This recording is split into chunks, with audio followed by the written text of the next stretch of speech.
de la Iglesia Pentecostal Unida de Colombia, con el programa Datos Bíblicos, para que conozca los secretos, las curiosidades, revelaciones de la Biblia, que es el libro maravilloso. Entonces estamos en las figuras literarias de la Biblia.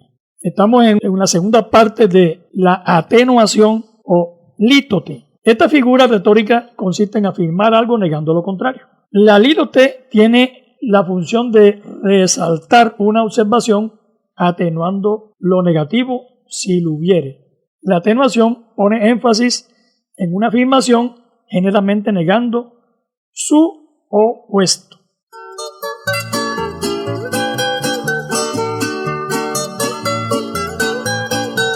Tenemos un ejemplo en Números 16:22. Ellos se postraron sobre su rostro y dijeron: Dios, Dios de los espíritus de toda carne, ¿no es un solo hombre el que pecó? ¿Por qué airarte contra toda la congregación? Quiso decir, si pecó un solo hombre, ¿por qué no castigas a todos? Dése cuenta usted, hermano, que hay una atenuación. Si el escritor bíblico habla así, cuando se habla, si fue un solo hombre que pecó, ¿por qué no vas a castigar a todos? Lo está como regañando a Dios. Pero la atenuación le baja el calibre al reclamo, le reclama con prudencia. Entonces vamos a contextualizar este versículo. Eso está en Números 16, del 1 al 32. Vamos a hacer el resumen.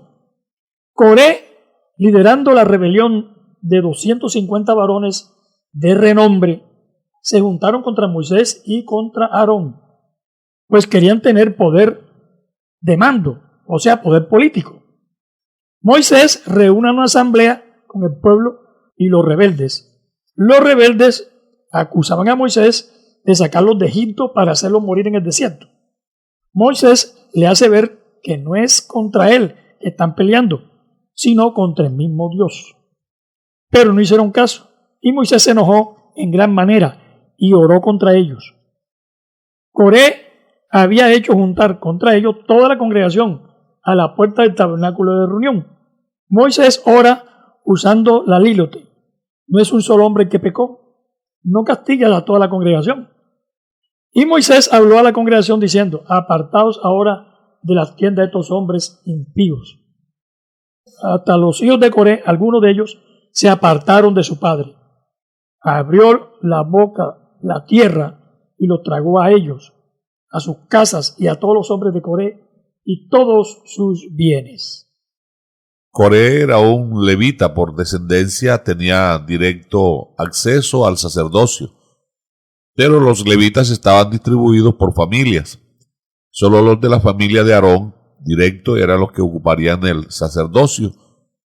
Y Coré quería, como fuera, llegar a ese lugar de honor, siendo que Dios no lo había escogido para eso.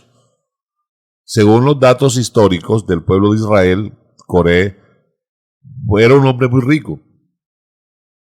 Y su riqueza estaba intacta debido a que, según la información que poseo, cuando Moisés recogió el oro y la riqueza, los materiales para la construcción del tabernáculo, dice que cada uno, según fue estimulado en su corazón, aportó. Dicen los historiadores del pueblo hebreo que Coré no dio un solo centavo, su riqueza quedó intacta. Y esa misma riqueza la usaba él para sobornar personas, como en el caso de Datán y Abirán, para sublevarlos contra Moisés. ¿Y por qué se une con Datán y Abirán? Porque estos, al igual que Eliab y On, eran hijos de Rubén. Y Rubén, a él le correspondía la primogenitura entre los hijos de Jacob. Se nota a grandes rasgos que hay un resentimiento. Uno quiere el sumo sacerdocio y el otro quiere el liderazgo de las tribus, reclamando la primogenitura. Pero ese es el afán del hombre, colocarse donde Dios no lo ha colocado. Aquí el que pone reyes y quita reyes es Dios. Rubén ciertamente fue el primogénito, pero ese derecho lo perdió cuando se acostó con una de las concubinas de su padre. Su propio padre fue quien lo degradó. Y acá fue Dios quien eligió a las tribus para que cada una tuviera su función, y en el caso de la tribu de Leví eran los directos ascendientes al sumo sacerdote. Y por ser un hombre adinerado, quería tener potestad en las tribus de Israel. Coré hace toda una campaña bien orquestada contra Moisés, contra Aarón, Y de hecho, cuando Moisés los llama al tabernáculo, ellos dicen, no, no vamos para allá. Se rebelan. Solo un dato importante que quiero resaltar de lo que mencionó el hermano Ubaldo, y es que los hijos de Coré, los menores, se apartaron de en pos de la familia de su padre, cuando Moisés, antes de que el juicio de Dios cayera, les dijo, apártense de las tiendas de estos hombres, para que no perezcáis, y siendo estos unos niños, obedecieron y se apartaron de ahí. Por eso es que ellos aparecen más tarde exaltados sus nombres como los salmistas. Hay una porción en el libro de los Salmos que pertenece a los hijos de Coré, aquellos que se apartaron del mal camino. Es importante aprovechar este espacio para hacer el llamado. Si algún hijo está viendo en sus padres o en sus mayores un mal ejemplo, no siga ese camino. Usted tiene derecho a elegir su propio camino y a obtener sus propias metas, siempre y cuando vaya de la mano del Señor.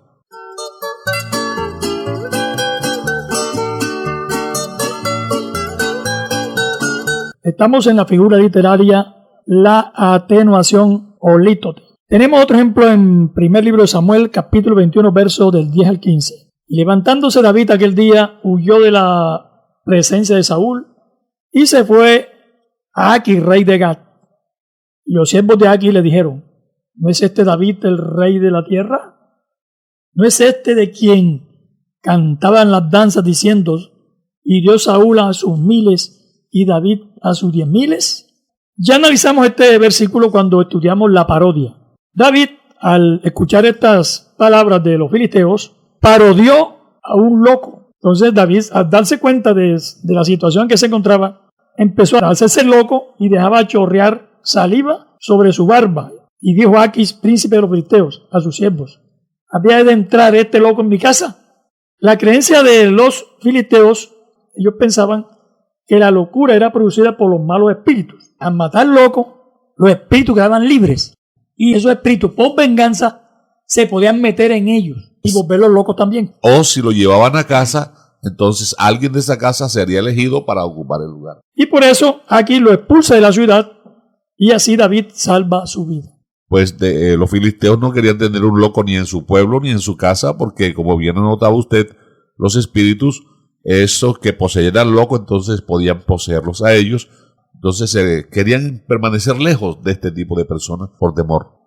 Lo que queremos con esto es que todas las personas que escuchen puedan ubicarse en las Sagradas Escrituras para que sepan cómo entenderla. Porque, hermanos y amigos, muchas personas están diciendo lo que no afirma la Biblia.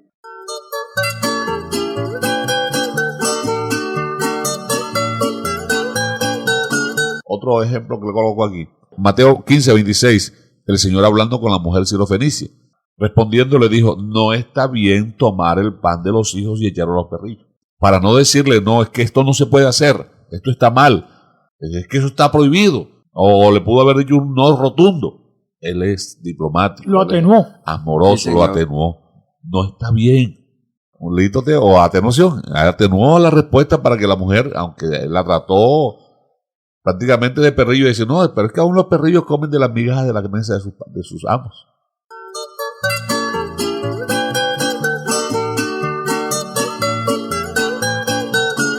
Otro ejemplo de lítote o atenuación está en Hechos 15 del 1 al 2.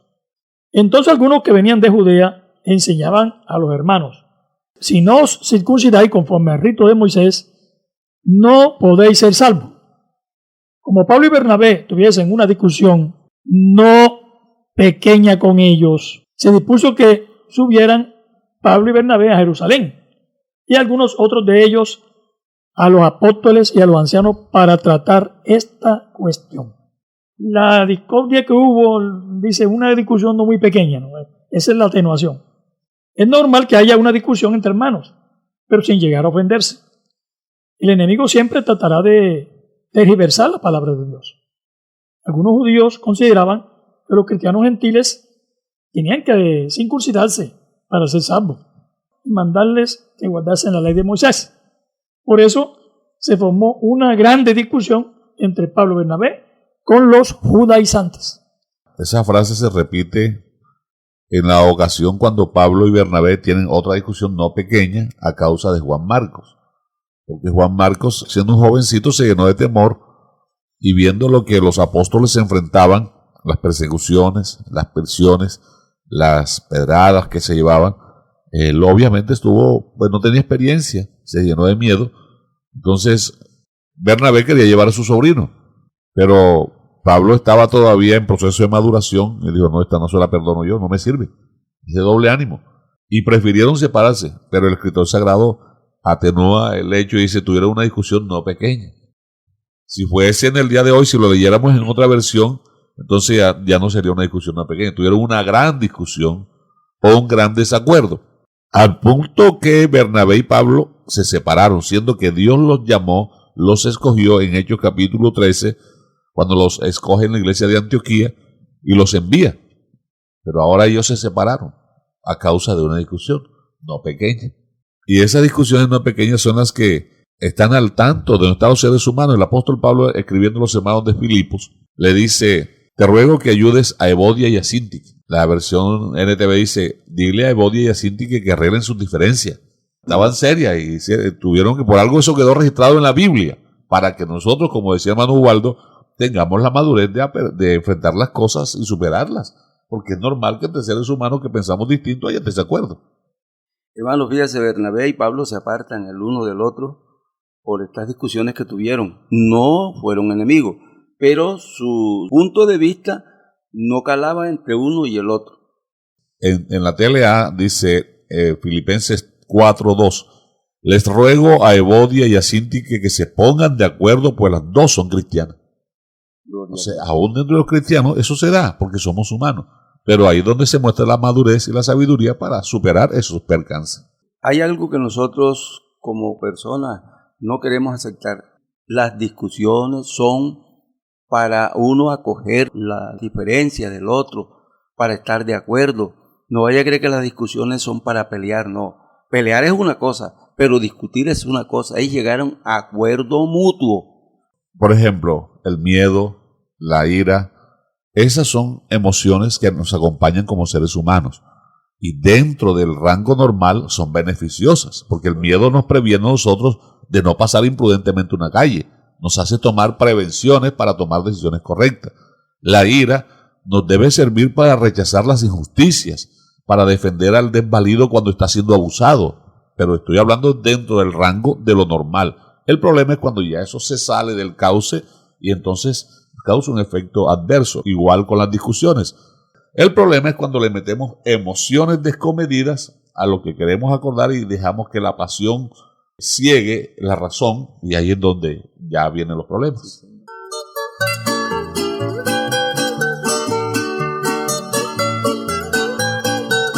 Tenemos otro ejemplo en Hebreos 6:10. Estamos en la lítote o atenuación. Porque Dios no es injusto para olvidarnos vuestra obra y el trabajo de amor que habéis mostrado hacia su nombre, habiendo servido a los santos y sirviéndole aún. Si la atenuación quedaría así, Dios es justo y no olvida nuestro trabajo.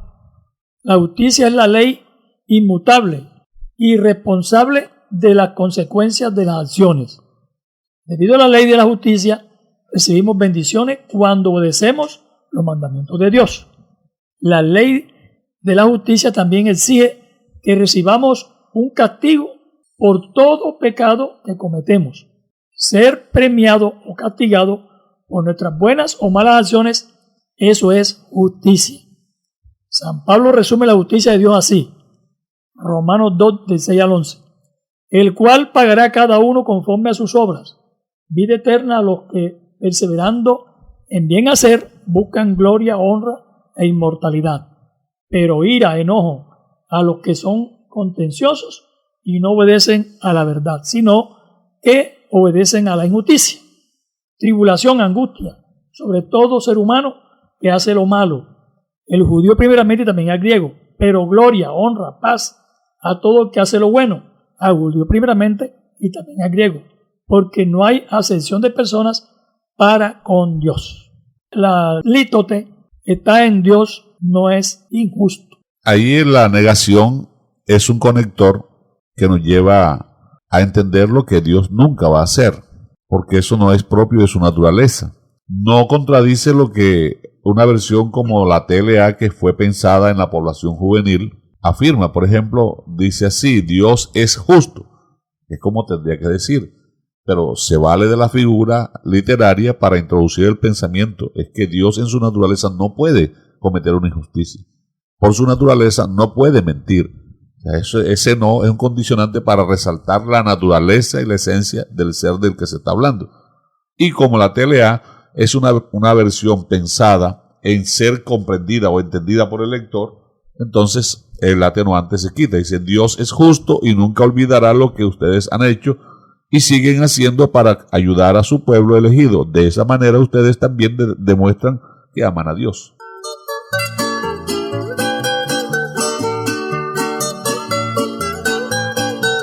Tenemos otro ejemplo en segunda carta de Timoteo 2:5. También el que lucha como atleta no es coronado, sino lucha legítimamente. Esta atenuación quiere decir: el atleta debe luchar sin trampas para que su corona sea legítima. San Pablo hace un símil entre la vida de un deportista y la vida espiritual. El atleta debe competir sin trampas, sin violar las reglas del deporte. El cristiano debe cumplir el reglamento bíblico para alcanzar la vida eterna. Ese es el símil que hace Pablo entre el deporte y la vida espiritual. Dice: asimismo, ningún atleta puede obtener el premio a menos que siga las reglas. Y de igual manera, el atleta que participa en una carrera no puede ganar el premio si no obedece las reglas de la competencia. Entonces, el no aquí está repetido para indicar que hay que correr correctamente. Por eso se nos invita en Hebreos capítulo 12, versículo 1, que corramos con paciencia la carrera que tenemos por delante, puestos los ojos en el ejemplo, en Jesús, el autor y consumador de la fe.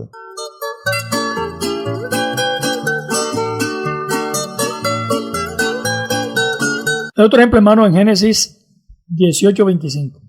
Lejos de ti hacer tal que hagan morir al justo con el impío, y que sea el justo tratado como el impío. Nunca tal hagas. El juez de toda la tierra no ha de hacer lo que es justo. Con esta atenuación o lítote, Abraham intercede por Sodoma. Lo que Abraham quiso decir fue: si tú destruyes al bueno junto con el malo, sería un Dios injusto. Eso es lo que quería decir. Empezó suponiendo que en Sodoma y Gomorra habían 50 justos. El juez de toda la tierra, que es justo, no puede castigar al justo con el impío. Abraham intercede por Sodoma, suponiendo que en la ciudad hubiera 10 justos. La de 50 bajó a 10. Abraham sacó cuenta, hermano. Lot, su esposa, 2. Sus 2 hijas, 4. Y los yernos, 6. Abraham supuso que en 5 ciudades tan grandes no habían de haber 4 justos más para completar los 10. Pero realmente el único justo era Lot. Lo dice 2 de Pedro 2:7. Y libró al justo Lot, abrumado por la nefanda conducta de los malvados. La expresión Sodoma y Gomorra se aplica por extensión a las 5 ciudades del valle de Sidín, en el mar muerto. Sodoma, Gomorra, Admá, Zebolín, Zoar. Lot le rogó al ángel que le permitiera refugiarse en la pequeña ciudad de Zoar. El resto fue destruido por Dios, con fuego y azufre caído del cielo, por sus pecados. Los pecados causantes de esta ruina fue la soberbia, la indiferencia hacia Dios y la inmoralidad sexual. Volviendo al texto base de Génesis 18, Abraham conocía que Dios, al ser el juez del universo, es justo, y al ser justo no cometería nunca una injusticia. La NTV dice: seguro que tú no harás semejante cosa. O sea, eso no es propio de ti, eso no va contigo, tú no eres así. Destruir el justo con el malvado, pues estarías tratando al justo y al malvado exactamente igual. La TLA dice: tú eres el juez de toda la tierra, tú no puedes matar al que hace lo bueno junto con el que hace lo malo. Es el conocimiento que Abraham tenía de Dios, y por eso Dios se acerca a él. Ahora, con respecto a lo que el apóstol Pedro llama al justo Lot, ahí está el lenguaje irónico. Porque si usted nota, está entre comillas, y libró al justo Lot, este justo pero no olvidemos que llaman a Lot justo por la justicia de Abraham. Porque Lot es salvo por la intercesión de Abraham.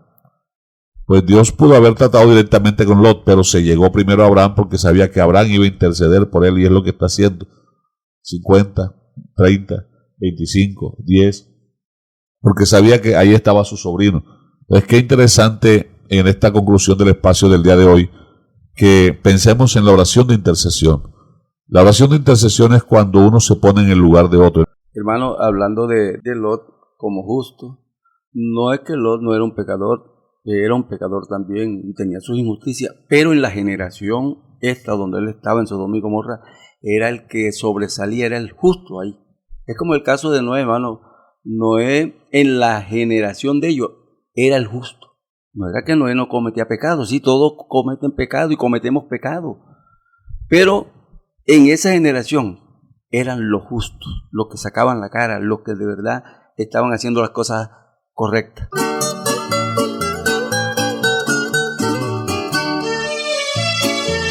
En YouTube usted puede conseguir el canal como La Verdad del Evangelio. En Facebook usted nos puede conseguir como IPUC Central Corozal. Allí está el canal de la Iglesia Pentecostal Unida de Colombia. Estamos a su entera disposición. Agréguese allí, vincúlese dándole un me gusta, un like, suscribiéndose, y así también será parte de este ministerio radial quien lleva a través de estas ondas sonoras el mensaje del nombre de Jesucristo más allá de las fronteras.